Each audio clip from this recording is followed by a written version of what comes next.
My name is Becky McCory, and I'm 45 years old from Wichita, Kansas, and I survived a heart blockage at the age of 43.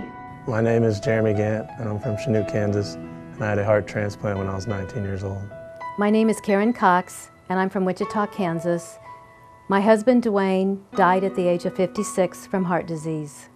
My name is Sally Konechny. I live in Wichita, Kansas. I'm 60 years old. This is Caden, my grandson. Caden has had 2 open heart surgeries. I have a condition called left bundle branch block. When I was growing up, I loved to play golf.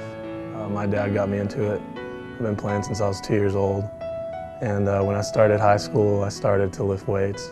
And I got into bodybuilding, and it got to be a pretty serious thing. And along with college golf, I started entering contests, and I just won a contest right before I found out I needed a heart transplant. Yep, was very active, coached my daughter's softball team, very involved in her school. We did lots of outdoor activities when the weather was good.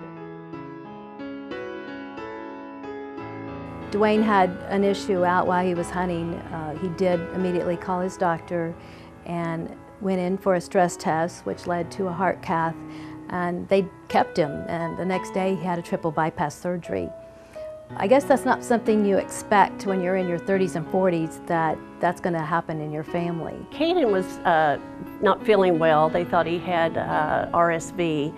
Went to the hospital. They did a echocardiogram and determined that he did have a congenital heart defect, which did end us in the airplane to Children's Mercy that night, which did follow up with 2 extensive open heart surgeries. I had taken my daughter for her 2-year-old checkup and had casually mentioned to our doctor that I was having some shortness of breath, and she said, "Oh, you're probably just getting adult onset asthma." And I went to see Dr. Ashcombe and had the stress test done, and he wasn't real happy with the outcome of that as far as either being nothing's wrong or there's definitely something wrong. So as a definite yes or no, either way, so then I got to have a heart cath.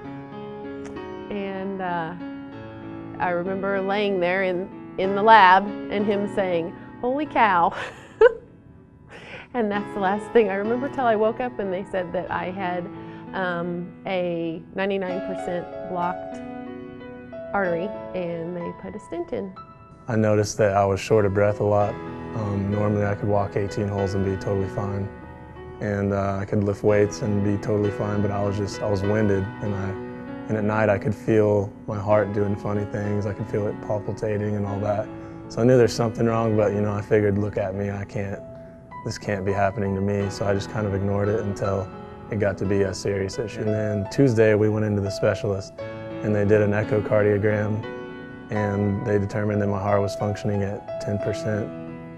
And they originally thought that I would have to have valve replacement surgery, and they did a heart cath and some other testing, and they determined that even if we did that, it wouldn't be enough to save your heart, so you have to have a transplant in order to live. And so I ended up waiting 28 days, which is a very fast time. Well, about 5 years ago, I kept having a funny feeling in my chest. It was a very busy, hectic time, a lot of stress. But on a Saturday, things had calmed down and I thought something's not right. I went in to the emergency room, which they determined that I had, with all the tests finally, I have what's called left bundle branch block. And that's just where the left side of the branches that come out that shoots the electrical impulse that keeps your heart beating, it goes to that wall and it blocks. He learned that he had atherosclerosis, which is caused by an extremely high level of cholesterol, and it is hereditary in his case. Fortunately, that day he threw his cigarettes down and never smoked again. But unfortunately, his body rejected the essential statin drugs that were needed to help regulate his cholesterol and reduce his risk for heart disease. 6 years later, he had another bypass. And then finally, 10 years ago, Dwayne lost his battle with a fatal heart attack at the age of 56. The transplant, I woke up, and that same day they had me sit up in a chair.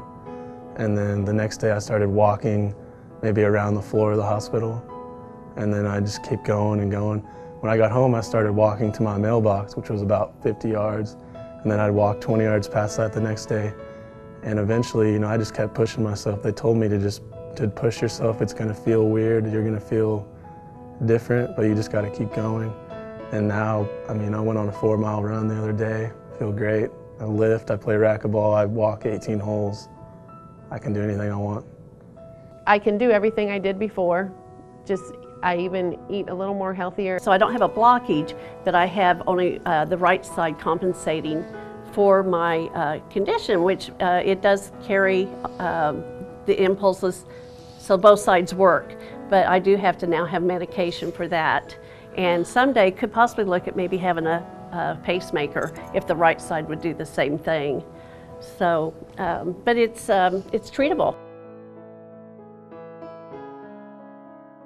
And I encourage support of the Heart Association because I personally have experienced the breakthroughs that they have been able to come up with. I think the most important reason of why you should support the American Heart Association is that the research, obviously you can't have enough money for research and it does great things.